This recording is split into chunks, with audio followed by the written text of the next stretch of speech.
Yo, Trip lang, trip, pakinggan nyo to. trip, bakit? Trip, Trip lang. trip lang. Halika na tara, madali lang talaga. Pangako pagkatapos humihinga ka, padali na pare magliliwanag na. Kung di ka sasabay, maiiwanan ka. Ang isip ay wag na gawing pangdalawa, dahil isa lang ito. Ang gusto lang naman ito ay maging masaya. Para di ka mabato ay iwasan mo pag pananatili sa isang lugar. Ibig ko sabihin ay huwag ka papasakop sa takot, huwag ka papasakop. Kapag nangate, di ka matito isipin mo. Hinibad sa lahat ng karanasan mo dito sa mundo. Bilang tao, gano'n pa rin, hindi nagbago. Pinakamasaya yung di pinlano. Kasi pag di mo pa alam, di mo na nakakapag, pero exciting naman. Exciting!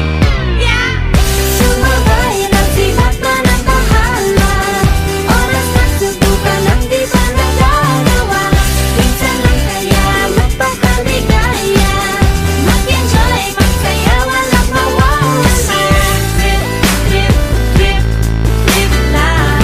Trip, trip, trip, trip May lang. gusto kong gawin pero nangangamba na baka mga tao tawanan ka. Nais kumanta pero di mo forte. 5 piso lang naman ang karaoke. Go, basta sa bakanting lote. Joke, galingan kahit konti. Kahit rip, bigay lahat sa ginagawa mo. Na sa ganun ay wala masabi ang ibang tao. Sa ginagalawa nating mundo ay maraming loko-loko. Hindi